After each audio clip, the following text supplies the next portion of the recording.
Harus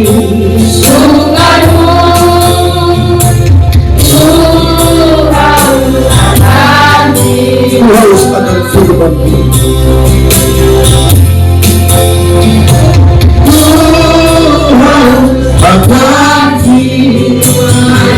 Kita berdoa, ya Allah Bapa dalam surga, Bapa yang kami sembah di dalam nama Tuhan Yesus Kristus. Kami lapar dan haus akan firman-Mu. Puaskanlah.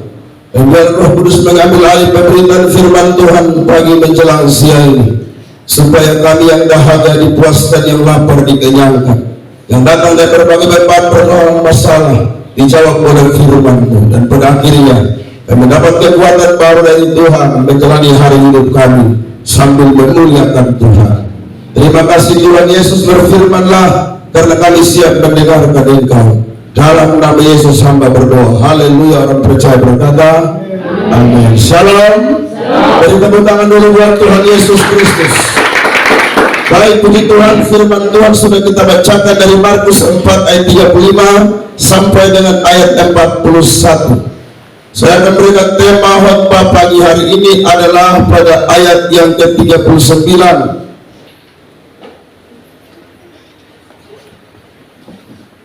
Ayat 40. Lalu berkata kepada mereka, mengapa kamu begitu takut? Mengapa kamu tidak percaya? Temanya adalah mengapa kamu tidak percaya? Coba lihat dulu orang di sebelah saudara lalu bilang, masalah itu barang biasa. Tantangan itu barang biasa. Mau bebas dari tantangan? Serahkan nyawamu hari ini. Sebenarnya perjalanan hidup kita diwarnai dengan masalah dan tantangan, itu barang biasa. Mau orang percaya atau tidak percaya, mau orang Kristen atau bukan Kristen, mau pendeta atau jemaat, mau besar kecil tua muda, laki perempuan, semua punya masalah. Coba tanyakan orang lain bagaimana resep lepas dari masalah. Dia kasih resep, terakhir dia juga punya masalah. Sebenarnya perjalanan hidup kita ini Tuhan izinkan persoalan terjadi untuk mengasah iman kita, untuk membuat otot-otot rohani kita semakin kuat. Tapi hal ini hanya bisa dialami dan dinikmati oleh orang-orang yang mengerti bagaimana cara kerja Tuhan untuk membentuk pasukan-pasukan beriman. Mengapa kamu tidak percaya? Ini merupakan sebuah teguran keras murid-murid Tuhan Yesus kepada murid-murid. Murid-murid yang setiap hari saban hari bersama-sama dengan Yesus melihat mujizat demi mujizat yang Tuhan buat, membuat 5 roti 2 ekor ikan dimakan oleh kurang lebih 15.000 orang, sisa 12 bakul. Tuhan Yesus yang menyembuhkan orang sakit, mampu berjalan, buta melihat, tuli mendengar, bisa berkata-kata, bahkan sampai orang mati sekalipun dia bangkitkan. Mujizat apa lagi yang kurang dengan murid-murid? Mereka lihat langsung apa yang Tuhan Yesus kerjakan. Bahkan sampai pengajarannya pun Alkitab berkata beda dengan pengajaran para ahli Taurat, karena dia mengajar dengan kuasa. Murid-murid setiap hari bersama-sama dengan Yesus. Tapi ketika mereka ada di tengah danau, lalu kemudian terjadi gelombang besar menghantam perahu mulai air masuk ke dalam, lalu mereka takut, mereka berseru. Lalu Yesus memarah mereka dan berkata, mengapa kamu takut? Mengapa kamu tidak percaya? Menjadi orang Kristen berapa lama tidak menjamin bahwa iman kita sudah mantap. Bilang orang di sebelah saudara, tuh dengar. Jangan pukul dada dan berkata, nih orang Kristen nih, asam garam nih, asam banyak, garam banyak, maka darah tinggi dan tidak pernah turun-turun. Jadi berapa lama menjadi orang Kristen itu bukan ukuran. Berapa lama saya sekolah teologi lalu punya gelar, itu bukan standar. Standar itu di lapangan. Bilang orang di sebelah saudara, standar itu lihat di lapangan. Kita kuliah, kita sekolah saja teori itu beda sedikit di lapangan. Kita kuliah ambil teologi, pertemuan gereja, ilmu pertemuan gereja kita terima, ilmu penginjilan kita terima, gereja turun dikanai-kai, nyali hilang. Dikanai-kai sarang-sarang sarfat. Jadi tanya tim berapa orang, tim 10 orang dia taruh paku 10. Jadi kemarin orang tanya pendeta di Malaysia, tinggal Kupang berapa orang? Dia bilang 20. Jadi lu siapa aku satu kawan sudah. Dari tadi malam saya bicara, saya katakan saya datang atas nama Tuhan, saya datang bawa Injil kekuatan Allah. Saya tidak membawa sumbangan, saya tidak membawa sembako, tapi saya membawa Injil yang adalah kekuatan Allah yang mampu menyelamatkan setiap orang percaya kepada Yesus Kristus. Dan Injil ini akan menghancurkan segala sarang setan. Alkitab berkata, kami diperlengkapi dengan kuasa, sehingga perjuangan kami, peperangan kami bukan duniawi, tapi perjuangan kami dilengkapi dengan kuasa Allah. Kami menentukan benteng-benteng, kami menentukan siasat-siasat orang, kami menaklukkan setiap pikiran datang ditaklukkan di bawah kasih Kristus. Dan tadi malam saya berkata, saya tidak peduli mau syarat, mau syarat kiri, syarat kanan, syarat muka, syarat belakang. Kita lihat, lu yang mati atau saya yang mati. Malam itu semua orang maju serahkan diri sampai bangku kosong, beri tepuk tangan Tuhan. Saya bilang jangan takut, jangan ragu, harus percaya. Kau mati juga masuk surga. Amin. Sehingga saya berkata, yang pegang ilmu, begitu tidak mati, kau pikir kau kekal, semua akan mati. Yang sakit pun mati, yang sehat pun mati, pendeta pasti mati, jemaat pasti mati, sarfat pasti mati, janda pasti mati, semua mati. Kan janda di sarfat. Masalah di sini di lapangan yang dilihat. Mengapa kamu tidak percaya? Yesus marah murid-murid. Mengapa kamu tidak percaya? Mengapa kamu begitu takut? Jadi takut di sini bukan lewat kuburan terus takut, bukan itu yang dimaksudkan. Itu terlalu sempit pengertiannya. Karena manusia memang punya sifat dasar takut. Coba orang meninggal di sebelah, dia coba di kamar mandi, tidak bisa. Dia masuk kamar mandi, cicak lompat tangis, berpuasa. Itu tanda dia ketakutan. Jadi saudara-saudara, takut di sini adalah takut menginjil, takut bersaksi, takut mengakui nama Yesus, takut lalu hilang kepercayaan kepada Yesus. Itu yang menjadi masalah besar. Bukankah roh dalam diri kita lebih besar daripada roh dalam dunia? Amin. 1 Yohanes 4 ayat 4 singkat dalam itu. Saya 44 itu surat Yohanes, 1 Yohanes pasal 4 ayat 4. Roh dalam diri kita lebih besar daripada roh di dalam dunia. Jadi kalau ketemu setan, ketemu kuasa gelapan, tidak usah bawa panjang-panjang. Adakah yang pernah ketemu orang kuasa gelap lalu berdoa, ya Tuhan Allah beri surga pencipta langit bumi sekali sekali.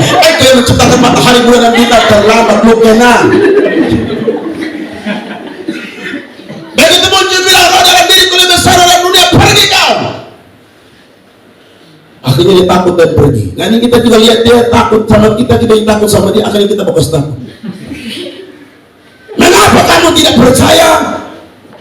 Mengapa kamu begitu takut? Jadi saudara, ketakutan itu bisa menciptakan beberapa hal negatif dalam diri kita. Yang pertama, ketakutan itu bisa mengikis iman kita. Ketakutan bisa mengikis percaya kita. Ada yang takut hampir mati, sakit hampir mati, pendeta doa tidak sembuh, akhirnya lari ke sarpa. Suruh bawa ayam merah, beras merah, benang merah, bendera merah, baju baju merah, celana merah, rambut cat merah, semua harus merah. Buat apa model begitu? Di situ iman mulai terkikis. Tapi adakah yang berani berkata, kalaupun harus mati, biar saya mati, asal di dalam Tuhan. Kalau sakit ini tidak sembuh tidak apa-apa.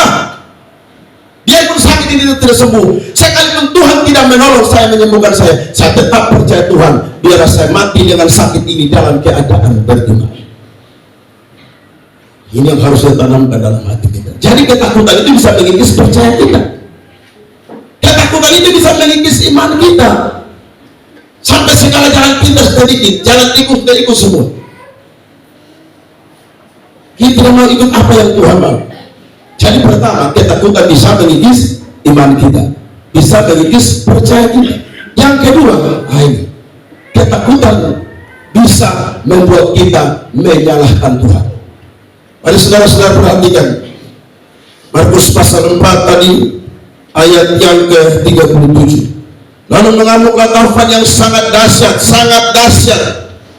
dan ombak menyembur masuk ke dalam perahu sehingga perahu itu mulai penuh dengan air. Bayangkan ini ombak hantam perahu, ombak dahsyat, langsung air masuk dalam perahu. Siapa pernah punya pengalaman seperti ini?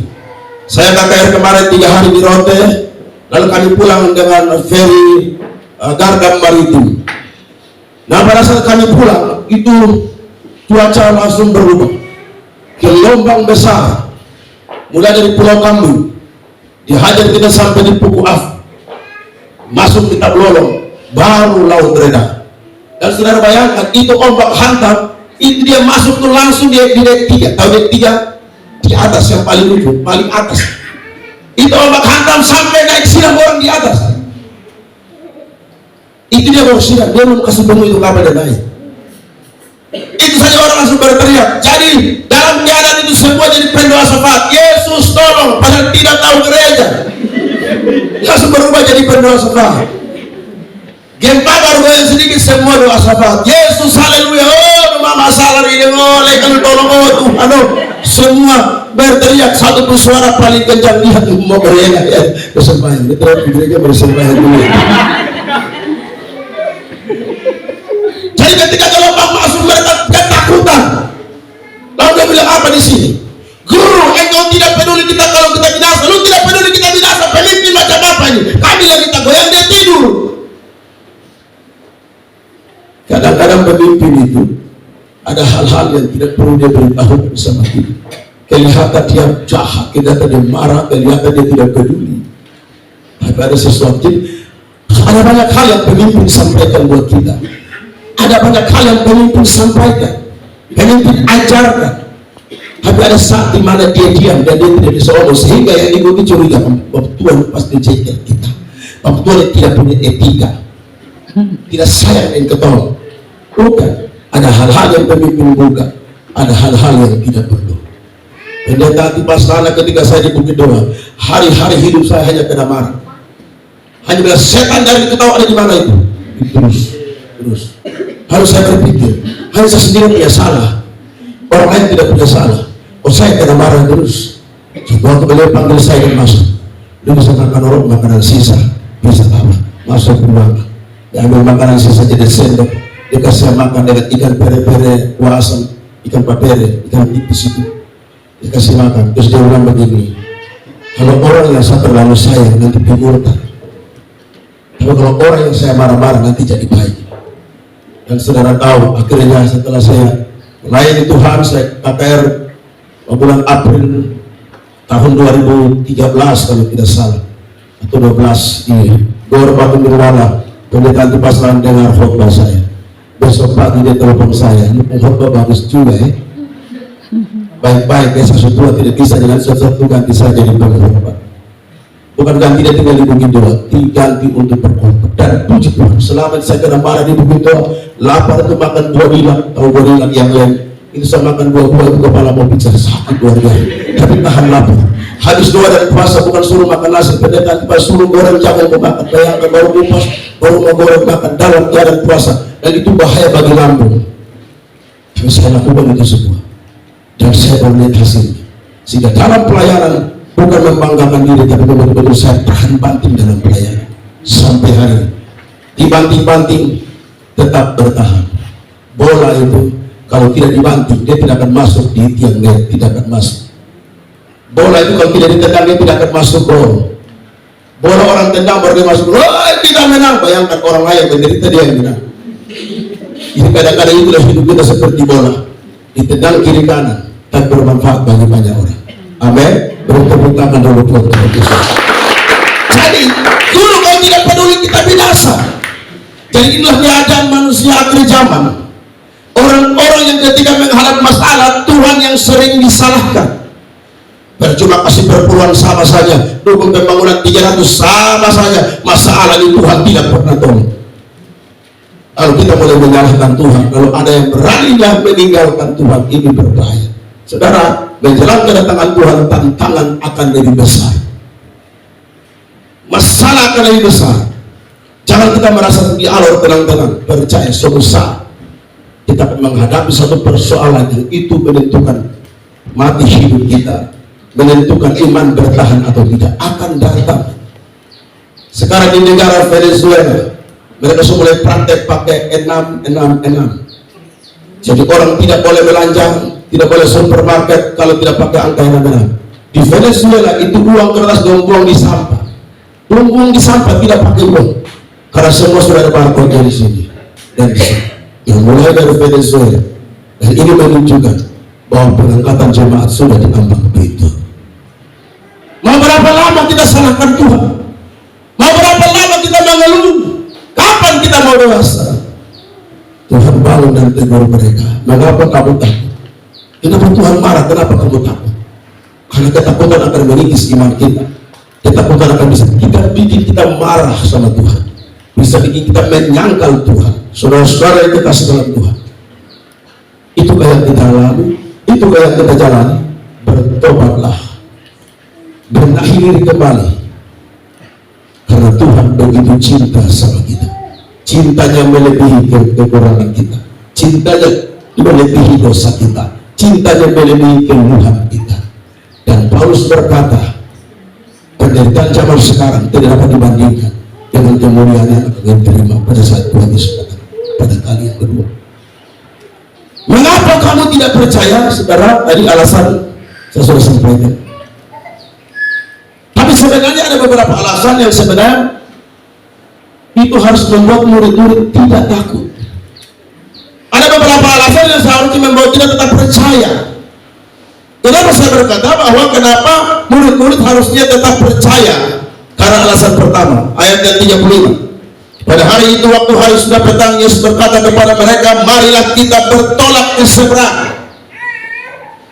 Mengapa murid-murid harus percaya? Mengapa murid-murid harus sungguh-sungguh meyakini Tuhan Yesus sebagai kuasa daripada segala sesuatu? Karena pertama, yang mengajak bertolak ke seberang itu Tuhan Yesus, bukan Petrus. Kalau Om Peu yang ajak pasti nyasar. Apalagi Om Peu sendiri tidak tahu berenang. Yang ajak bertolak ke seberang adalah Tuhan Yesus. Marilah kita bertolak ke seberang. Kalau Tuhan Yesus yang ajak jalan, tidak kesasar hidup ini. Bilang orang di sebelah saudara, Tuhan ajak lu tidak. Cuma satu orang saja yang sih. Kalau Tuhan Yesus yang ajak menyeberang ke seberang, pasti aman. Walaupun ada tantangan, walaupun ada masalah, pasti aman. Kalau Tuhan yang perintah, ikut saja. Amin. Dia berkata kepada Yosua, berangkatlah, jalanlah, aku menyertai engkau. Tidak ada seorang pun bertahan menghadapi engkau. Asal jangan menyimpang ke kiri dan ke kanan, jangan kecut dan tawar hati. Ikutlah aturan dan hukum yang ada dan perkatakan Taurat siang dan malam. Jadi Tuhan yang suruh jalan, ikut saja. Dengan cara apa? Dengan iman, percaya. Kalau Tuhan bersama-sama dengan kita, siapa menjadi lawan kita? Amin. Jika Allah di pihak kita, atau dengan lain kata, jika Allah bersama-sama dengan kita, kalau Allah menyertai kita, siapakah yang melawan kita? Kita pun ada bahasa yang kasar dan lama. Tidak ada satu setan dua binatang yang bisa menghalangi kita kalau Allah beserta kita. Mazmur 118 berkata, Tuhan penolongku, aku tidak akan takut apa yang dapat dilakukan manusia terhadap aku. Jika puluhan ribu orang datang menyerang aku pukul mundur mereka dengan nama Tuhan.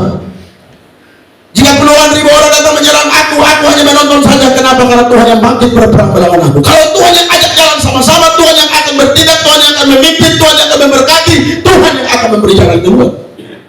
Mengapa kita takut?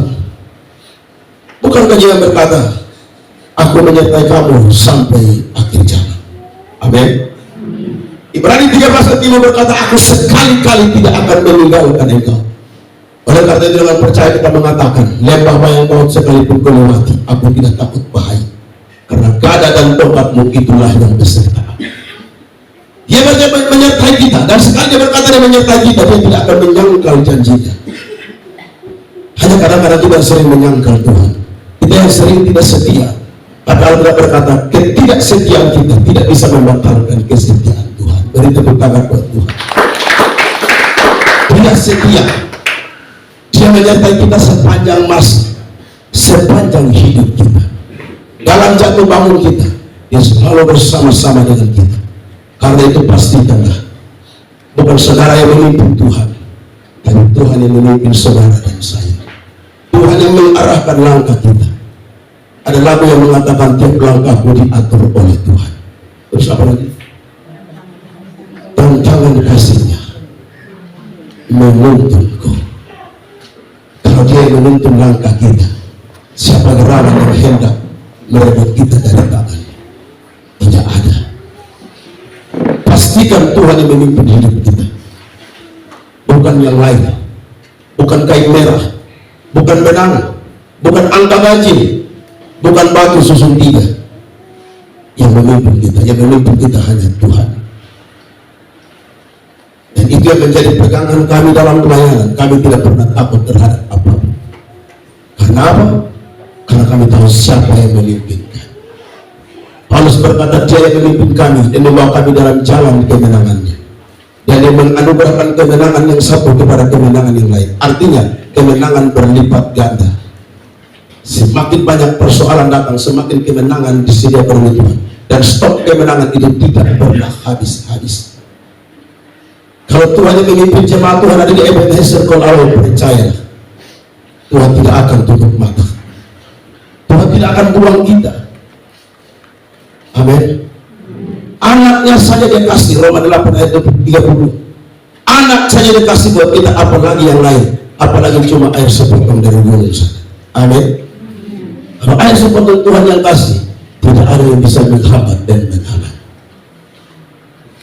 Kita akan berdoa untuk air, sebab Tuhan yang berperkara. Karena air ini punya Tuhan, bumi ini punya Tuhan, dan manfaatnya ada untuk semua orang. Siapa yang bermain-main di dalam, kita berdoa dan kita lihat, saya angkat kaki dari sini, apa yang akan terjadi. Kalau Allah ini sudah banyak mujizat, hanya syukuran yang belum. Listrik masuk, janji syukur sampai hari ini, sampai cucu mau ada ketolong bikin syukur. Ya, minta maaf, saya bukan kritik, tidak, hanya sindir. Ya. Jelas jemaat yang dikasih dalam Tuhan, mujizat apa yang tidak saudara dapat? Tuhan sudah buat mujizat terlalu banyak. Terkadang kita sengaja tidak mau tahu mujizat itu. Air ini susah apa Tuhan kasih? Tuhan yang mengendalikan hati dan pikiran manusia. Dan ketika Tuhan kendalikan hati dan pikiran manusia, manusia melawan, dia tarik nafas, tidak mau. Langsung pergi beri lurus-lurus, setiap garang. Mahal ada yang jauh sudah ada. Kalau Tuhan sudah kerja, kalau Tuhan yang pimpin, tidak usah kepala sakit. Kepala sakit kita. Sekarang saya tanya di sini, ada berdoa berapa orang di sini? Angkat tangan yang suka berdoa. Ada penglihatan, kau pendengaran, Tuhan angkat tangan. Tidak ada, ya semua buta habis.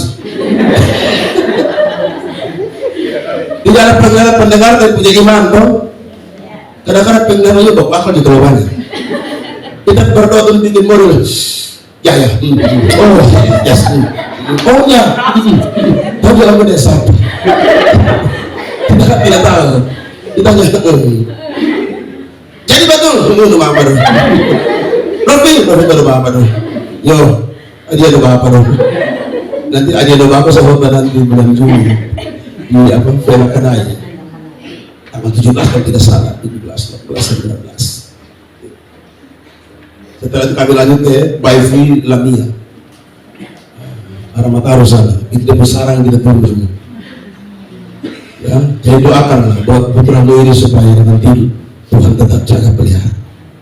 Jadi sekarang saya mau tanya, seberapa di antara kita yang sudah membentuk doa puasa untuk mendoakan air? Saya tantang jemaat orang ini, bikin doa puasa. Bapak di puasa kangen hari dia kan dulu lama suka masuk. Tahun berapa kita ada Bapak Sofanya di sini di apa Padang Panjang. Jadi waktu saya bilang besok tim kita puasa dari jam 5 pagi sampai jam 3 sore. Jadi semua masuk, pendeta John Maure dengan Bapak Sofanya dengan siapa lagi teman-teman saya. Anak. Di sini bukan anak, ini ketua tim. Ya Pak Pendeta. Kami tidak bisa ikut puasa. Kenapa? Lambung parah, mah ini sedikit-sedikit makan. Tidak berdiri. Dalam nama Yesus sembuh, masuk. Begitu saja Bapak. Dan saudara tanya Bapak siapanya. Begitu saja Bapak, begitu saja. Yang tiga Bapak lihat. Masuk. Saya tidak tahu sekarang masih sakit khusus untuk kita. Sudah ya? Sampai hari ini sembuh. Puji Tuhan, tepuk tangan Bapak. Jadi siapa yang sakit lambung, siapa yang sakit mah, masuk puasa, yakin sembuh. Amin. Kalau tidak sembuh, ambulans datang. Makanya harus yakin baru masuk. Jangan ragu, jangan bimbang. Jadi mana sini saya tanya jemaat, ada puasa atau tidak di sini? Ada bikin doa puasa atau tidak? Kenapa tidak? Harus bikin puasa. Kalau tidak jemaat 300 tahunan, dia suruh 50.000 sampai 3 tahun tidak lunas-lunas. Nah, tertawa itu pasti dia tidak lunas. Doa puasa. Panitia bangun, ayo kita puasa. Jam berapa? Jam 8 pagi sampai jam 10. 2 jam saya cukup. Jadi saya pulang dari sini, saya akan cek program puasa atau tidak. Masuk puasa ya? Puasa penting, puasa. Bilang orang di saudara, puasa. Omong puasa. Ini penting, tidak bisa bagaimana kema ini sekarang merosot kerohaniannya. Kema ini sekarang puasa sudah mulai berkurang. Dulu kema ini batok saja telepon gemetar. Sekarang kita berdoa, kita yang gemetar, tidak terjadi apa-apa. Saya begini bukan di Kuala Lumpur saja. Saya kemarin di Jakarta, gereja kami ini Kalvari Jakarta pusat. Saya mau Kalvari dengar kami puasa sudah turun. Dulu dengan nama saya minta orang takut, orang tidak berani bicara. Sekarang dengar apa kita membahas adalah Samayo. Sekarang kita lihat kami ini sudah berubah terlalu jauh. Saya bicara ini banyak orang jengkel, saya tidak pusing. Dan saya tidak bertanggung jawab dengan kami ini, saya bertanggung jawab dengan Tuhan. Sekarang Sumeda, teman saya turun daratan timur. Saya bilang, coba buka gigi, buka gigi, buka gigi.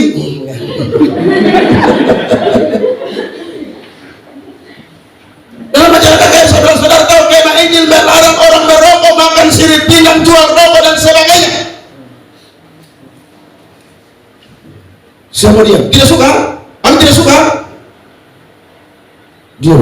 Saya akhirnya saya pulang, saya pergi lagi, saya tidak lihat muka-muka model begini. Saya dirontok begitu. Saya sampai di pasar, ibu-ibu kemarin jalan jualan, salam ibu. Saya pikir orang sakit gigi.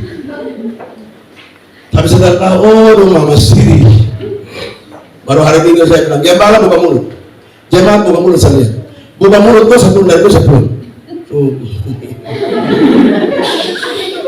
Dan mulai sejak hari ini 2,5 tahun saya dirawat di daun gigi bersih, tepuk tangan buat Tuhan.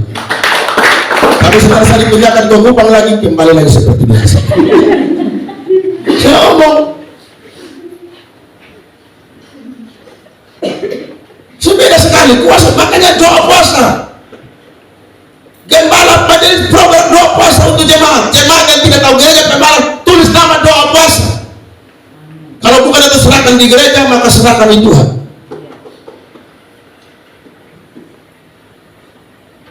Saya sudah keliling di timur, saya bilang catat nama-nama orang yang tidak pernah gereja, catat. Program kedua kita cari.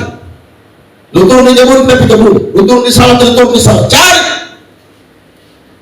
Bahkan ada beberapa pendeta ada pada kita kebaktian hanya majelis saya jemaat tidak ada. Bagus, berapa jemaat semua orang? Sekian Bapak, kita akan bawa tim sebanyak mungkin 50 sampai 100 orang supaya 2 tim ikut turun di sawah, turun bikin kebaktian di sawah. Bawa kemenangan 5 bangga sekolah, turun di sawah, Bapak mau berdiri. Selamat pagi jemaat yang dikasih oleh Tuhan bersama dengan padi sawah timun dan dadang. Baru kita dengan Tuhan. Harus begitu. Saya bukan datang cari perempuan, saya jadi ketua komisi pemilihan daerah Kupang. Saya bertanggung jawab supaya jemaat-jemaat ini itu kembali kepada Tuhan. Ya mari kami di Wesleyan, gereja Kemenjil Wesleyan, gereja Wesleyan orang Wadah Turku Malah siapa di sini masih mabok? Ada bapak. Bilang sama dia, ini malam datang KPR, pendeta mau bertemu. Bapak dia tidak mau. Kasih, lu datang kok, pendeta yang datang kok, atau Tuhan yang datang langsung.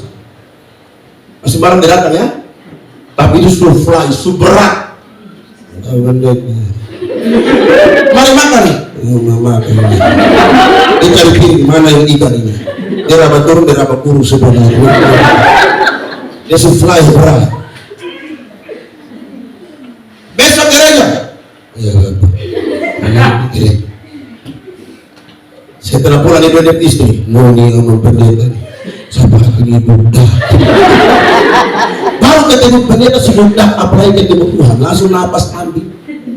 Jadi saya bilang, ibu bilang lu laki yang mabok, hari Rabu pendeta pulang dari Malaysia dan Timo datang berdoa di rumah. Jangan coba-coba dia pikir jahat. Tidak boleh kemana-mana. Hari itu istrinya, bukan kena Injil. Nah kalau orang saya keras begitu tema Injil, saya lempar dari kursi. Tidak mau tahu. Tema Injil sudah merosot sekali. Kalau tidak pernah lihat, saudara bandingkan perkembangan tahun-tahun 70-an, 80-an itu beda, kan? Betul atau tidak? Bapak sekatakan betul atau tidak? Itu hamba Tuhan datang untuk menyerikan, itu Tuhan yang datang. Tahun 2011 saya jadi ketua penginjilan daerah Allah, saya turun di itu kampung yang kena serojan. Apa dia namanya? Di Pilo sana. Ileba. Itu saya sampai jatuh air mata. Karena begitu saya turun dorong ambil sapu sepanjang jalan bersih, pokoknya bersih. Bapak jangan lihat kami sapu dorong sapu bersih, pukul rata semua rumput bersih baru saya lewat. Tapi sekarang di mana? Sekarang bukan begitu berarti saya suruh mama dorong, saya naik dari pasar 3 turun, tidak. Tapi saudara saya itu dikembalikan. Di proses semua kasih kembali. Dan saya minta kalau Allah mulai dengan apa? Mulai dengan doa dan puasa. Minta ampun sama Tuhan. Tuhan, kami salah yuk. Tuhan kami salah. Kami minta ampun, kamu kembali kepada Tuhan. Kalau tidak saudara, nanti gereja ini mau rencana habis berapa tahun? Ini gereja bangun. Targetnya berapa tahun? Targetnya berapa? Seumur hidup? Oke kata. Target. Paling cepat tahun ini Natal, paling lambat tahun depan Paskah. Begitu. Kita pun Tuhan beserta doa syafaat luar biasa. Tuhan kita besar kok. Kenapa demikian? Kenapa kita pembangunan naik ini sampai berpuluh tahun nanti cucu ketika baru dibangun? Ini baru bangun, ini saya punya tangga, punya adik, punya buah tanah. Terlalu lama. Kenapa? Karena kita sekurang berdoa. Itu saja. Kita terlalu banyak bikin program, terlalu banyak percakapan, terlalu banyak rapat, tapi hasil tidak ada. Kenapa? Tidak ada doa. Sebaiknya habis rapat lalu setelah rapat sudah hasil. Mari semua baru di lantai kita angkat hasil Tuhan. Ini hasil rapat kami. Kami target paling lama tahun depan harus bisa. Tidak mau tahu. Begitu. Terus kemudian, dia ada tepuk tangan.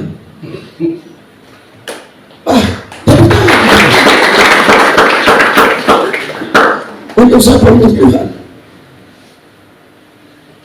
Saya mau tanya saudara, siapa di antara saudara hari ini yang setelah saya kepala dari sini mereka akan bikin doa? Angkat tangan. Yang mau bikin doa? Ibu sendiri, nanti ibu buka pos baru. Oh begitu? Saya mau berdoa? Mau dong angkat tangan begitu? Angkat tangan. Angkat tangan. Angkat tangan. Yang tidak angkat tangan, dari hari saya kasih tahu. Lu masalah, lu berdoa sendiri. Dia angkat tangan. Ya, semuanya ibu tanda bikin doa puasa. 1 bulan 1 kali. Oh, ada berapa begitu? Atau ini pas hari libur. Itu puasa. Kalau saudara ikut apa yang firman katakan hari ini, percayalah perkembangan ini akan cepat di Ebenezer Call Allah. Kita akan melihat puasa. Kenapa? Karena yang suruh jalan Tuhan. Amin. Yang bawa kita berjalan Tuhan. Yang tuntun kita Tuhan. Ketika Musa, Tuhan bilang, kau jalan. Malaikat akan menuntun. Musa bilang apa? Kalau Tuhan tidak sama-sama, hanya malaikat saja, kami tidak mau jalan. Kecuali Tuhan sama-sama. Jadi kedua Tuhan tantang kita hari ini. Dan kita balik bicara dengan Tuhan. Tuhan, tuntun kami Engkau juga akan menolong sampai pada penggenapan janji-Mu kita. Hal yang kedua dan terakhir, pendek-pendek saja. Hal yang kedua dan terakhir, mengapa murid-murid tidak perlu harus takut? Mengapa kita harus percaya? Perhatikan di dalam ayat yang luar biasa, ayat 37. Sama-sama, 2-3. Lalu mengamuk ketakutan yang sangat dahsyat dan ombak menyalur masuk ke dalam perahu, sehingga perahu itu mulai penuh dengan air. Ayat 38. Pada waktu itu Yesus sedang tidur di buritan di sebuah tilam. Cukup. Bilang sama-sama, Yesus tidur. Setelah tidur, kemudian ayat 39, dia bangun, menghardik angin itu dan danau itu. Diam, tenanglah. Lalu angin dan danau itu reda, dan danau itu menjadi teduh sekali. Yang kedua, kita harus percaya karena Tuhan Yesus adalah penguasa alam semesta. Dia pengendali situasi, dia pengendali gelombang dan danau. Kenapa dia tidur? Sebenarnya murid-murid harus sadar kenapa dia tidur. Gelombang menjadi banyak, air masuk. Kenapa dia tidur? Nah, kalau tidur, mari kita rame-rame tidur, begitu kan?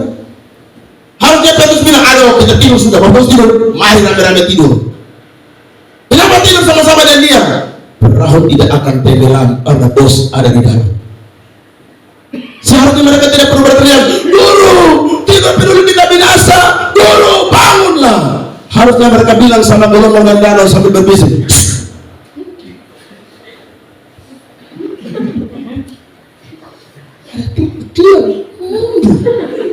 itu gelombang pasti mundur. Amin. Pasti mundur. Tapi dong ketakutan, Guru, kita binasa. Saya tanya, binasa? Binasa ke belum? Guru, kita binasa. Nah ini kita kadang-kadang begitu. Aduh Tuhan, saya mau mati. Mati? Baru mau mati, tapi belum mati. Tapi kita bikin, aduh, dalam papa dan Indonesia mati lah. Mati, belum mati. Itulah manusia. Yesus pengendali segala sesuatu. Saudara tahu kenapa angin gelombang datang? Itu bukan secara kebetulan. Itu permainan roh jahat di udara. Permainan roh yang ada di danau itu. Kenapa? Karena mereka tahu Yesus menyeberang danau dan akan memulihkan seorang yang kerasukan setan. Jadi satu legian itu kan ada kelurahan dia 6.000 pasukan. Nah 6.000 setan ini masuk ke satu orang. Jadi kemungkinan Tuhan Yesus di tengah danau dan datang akan menyembuhkan orang ini, maka setan perintahkan yang lain. Kamu jago itu gelombang di danau, kasih tahu kamu Tuhan sana. Oke, ini datang kesembuhan orang ini. Jadi ada halangan di tengah laut, di tengah danau. Tapi Yesus berkuasa. Maka saya mau bilang, tidak ada pelayanan dan tidak ada perserangan setan. Setiap kita melayani pasti ada serangan.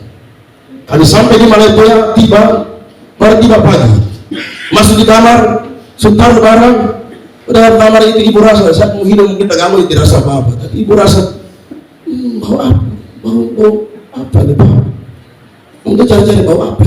Cari-cari. Bayi kucing kah, bayi anjing kah, cari, tidak dapat. Nah ketika ibu lihat di bawah meja belajar di masa itu, bapak itu ada hitam-hitam itu apa? Bayi kucing ya? Bayi kucing kah, bayi anjing? Lalu saya bilang sama bayi kucing.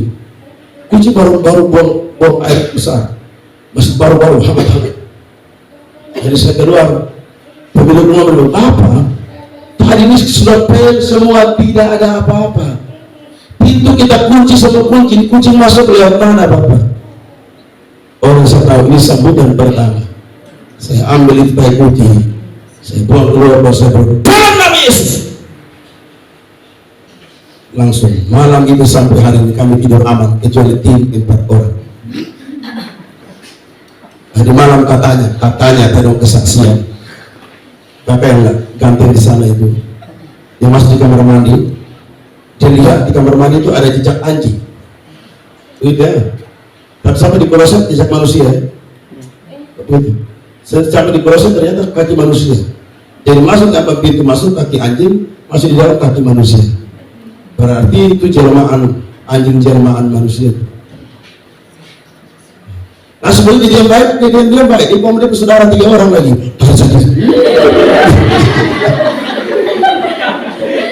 Sebegitu satu lagi sambung. Saya lihat tadi itu hitam besar, mata merah, pasti jahat. Elisa. Sungguh saya bilang kalau begitu malam itu diam-diam, gue takut. Diam-diam tidur, besok pagi baru cerita. Lalu cerita malaman lo tahan kincin lebih hantar di aqua botol. Sangat tanggung jawab.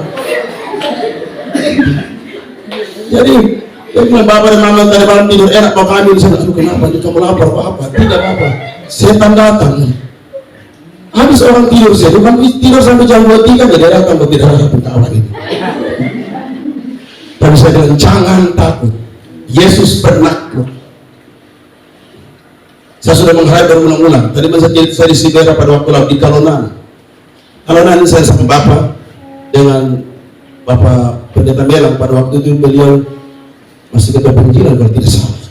Sekretaris daerah. Kami di Kalonan. Ini balik-balik ini orang bikin baru, bagus. Bambu masih baru, dia pasti kuat. Kami 3 naik itu balik-balik patah. Centur baru kita kuliah tuh. Di Sibera itu saya lihat itu orang jalan lewat tembok, dia panjat naik jalan biasa saja. Saya bilang siapa tuh? Dia kaget. Dia lompat turun langsung anjing ada jalan. Saya lihat jelas-jelas bukan penglihatan lagi. Kita masih hidup sampai hari ini. Kenapa? Kita punya Yesus. Dia menaklukkan segala sesuatu. Kita berdoa hari ini, air pasti masuk kok lalu. Amin. Tidak ada lebih hebat dari Tuhan. Kalau Tuhan yang sudah berkenan air itu mengalir, tidak ada yang bisa menghalangi. Mengapa kamu takut? Mengapa kamu tidak percaya? Pertanyaan saya hari ini, masihkah percaya? Masihkah beriman? Tunggu kepada di hadapan Tuhan. Kita nyanyi pujian.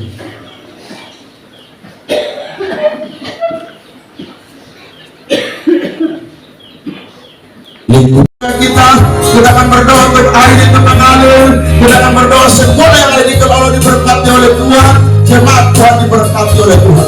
Kita menyanyi sekali lagi dan silakan datang ke depan kita berdoa. Ini bukan KPR, tapi saya tergerak untuk mengundang saudara ke depan untuk kita berdoa. Silakan datang, kita mau berdoa.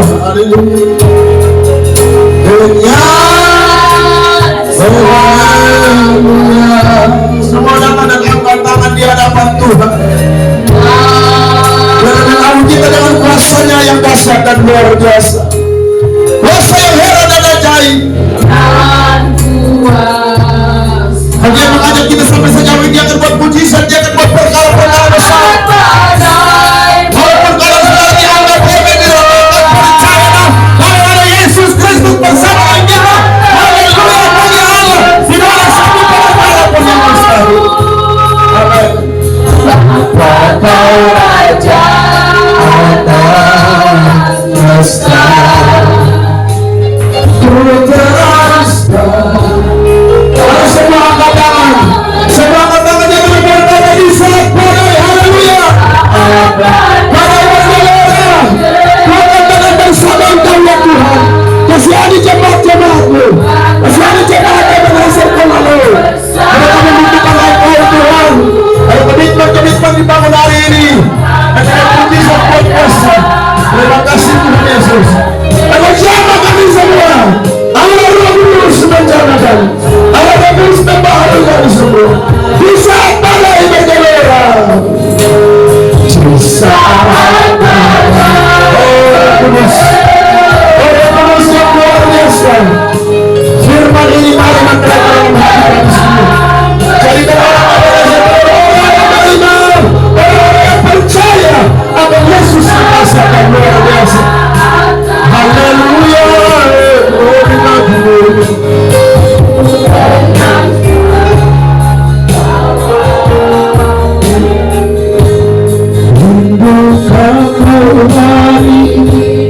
Bagi semua berkatmu jalanku hidup kami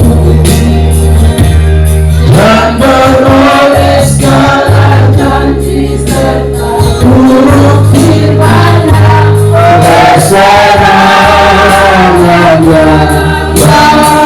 Biar saudara dipenuhi dengan berkat-Nya. Haleluya. Hari ini hati dan dalam pikiran dipenuhi hari ini di hatimu dengan Mereka dipenuhi hari ini dan setelah itu semua buka suara dan berdoa kepada Tuhan. dipenuhi hari ini. Lain dari pujian tidak boleh ada yang diam. Semua keseluruhan suara berteriak, berseru, berdoa. Ya Allah, kami butuh Engkau. Ya Roh Kudus, kami butuh Engkau. Kami butuh Engkau hadir siang hari ini untuk menjamah kami semua. Kami letakkan kuasa dan kemuliaan-Mu. Roh Kudus yang akan berkarya di dalam hati saudara-saudara, yang berbuat mujizat yang luar biasa, yang berbuat mujizat yang besar. Mari semua berdoa. Semua berdoa. Bapa di surga, Bapa di dalam nama Yesus Kristus, Bapa di dalam nama Tuhan Yesus Kristus, baik itu mujizat-Mu, baik itu Engkau Tuhan, untuk kuasa dan kemuliaan-Mu dalam nama Tuhan Yesus. Tuhan Yesus, kami butuh Engkau. Engkau lihat jemaat-Mu, Engkau lihat hati mereka. Mereka menangis di hadapan Tuhan. Mereka membutuhkan bahan-Mu. Mereka membutuhkan campur tangan-Mu. Membuat mujizat. Oh, bisa dari Jesus Christ, Jesus Christ yang baik. Bicara semua hari ini Tuhan. Untuk kuatan mujizat dan kuasa-Mu yang bekerja, kuasa-Mu yang berkarya Tuhan. Dalam nama Yesus yang bersama, tambahkan iman kami, tambahkan iman umat-Mu, tambahkan kepercayaan mereka. Segala cemas, takut khawatir, Tuhan jauhkan mereka menjadi orang-orang beriman, orang-orang yang percaya kepada Yesus Kristus. Tuhan Yesus menguasai segala alam semesta. Terima kasih Tuhan. Terpuji nama-Mu